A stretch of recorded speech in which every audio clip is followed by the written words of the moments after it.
Hello and welcome to Efficient Strategy Gaming. Today I'd like to answer the question of why you don't battle plan in Hearts of Iron 4 multiplayer. So the reason why you don't battle plan is that you will actually consume quite a bit of infantry equipment. And this is a multiplayer game in which basically Germany didn't have enough tanks to go up against the Soviet Union. But basically, as you can see here, we don't have any battle plans on. And if you turn battle plans on during a multiplayer game, your infantry will A, lose all their entrenchment along the front, and B, as I said before, you'll lose all your infantry equipment. My most recent game, this happened, and we lost something like 150,000 guns in just several months battle planning into our opponents, the Soviets. And typically in multiplayer games, as you can see, we're lined up roughly along the Stalin line here. The Stalin line would be back here. And so your opponent will have a very defensible position that they have planned out. As a matter of fact, in multiplayer, the Soviet opponent has, quite a long time, years of time, 4.5 years or something like that, in order to prepare for Operation Barbarossa. And they know it's coming. The multiplayer meta is to hide behind the Stalin line and allow Germany to smash into it. So certainly don't want to battle plan in those cases.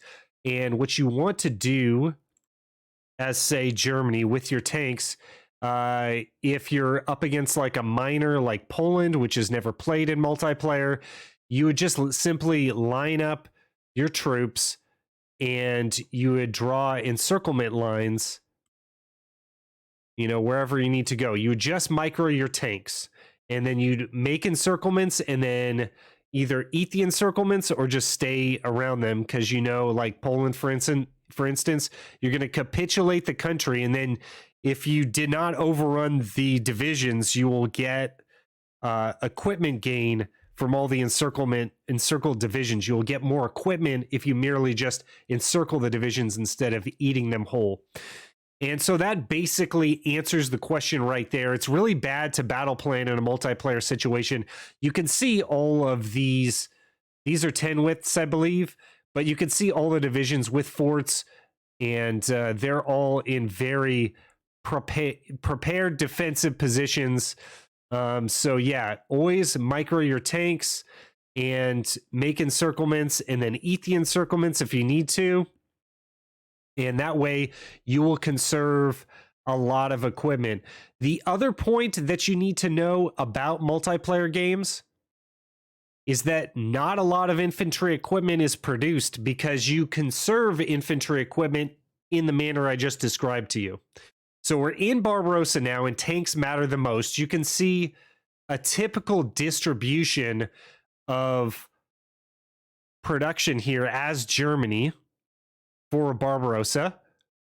We probably want to go down on fighter 3s here. It looks like we're licensing them from Romania.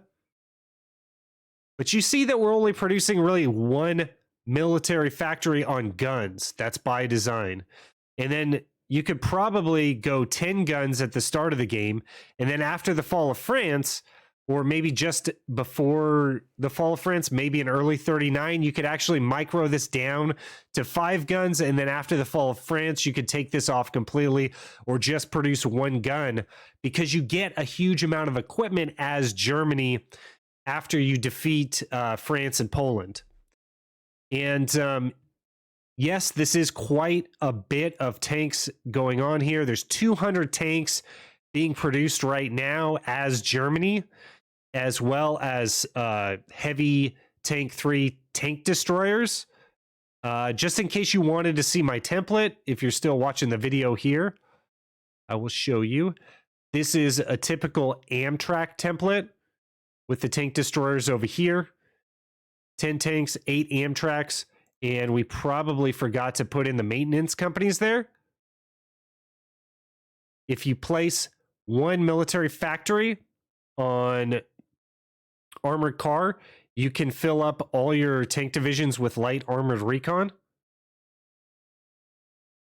So, okay, that's the Amtrak. And then the mech just basically looks the same. So, big mistake not putting maintenance company in these divisions. And then you have the TDs because they have max piercing, which will also help your heart attack. So you can see if I just change out one tank destroyer to heavy tank, you can see that heart attack right there goes down quite a bit. You're going to need that to attack enemy tanks. And piercing only goes down about 1 point, but it's more about the heart attack because you're attacking into hardness. You can see the hardness of this heavy tank division. So anyway, I digressed. Not really a video about heavy tank templates, but you can see the heavy tank templates there. And yeah, that's why you don't battle plan in multiplayer. It's really bad for your economy. It doesn't work. It's not going to help against heavy tanks. And you'll end up losing all your equipment, overextending yourself, etc., etc., etc., etc. All you need is a battle plan, but you don't turn it on. All right, thanks, guys. I'll see you on the next one.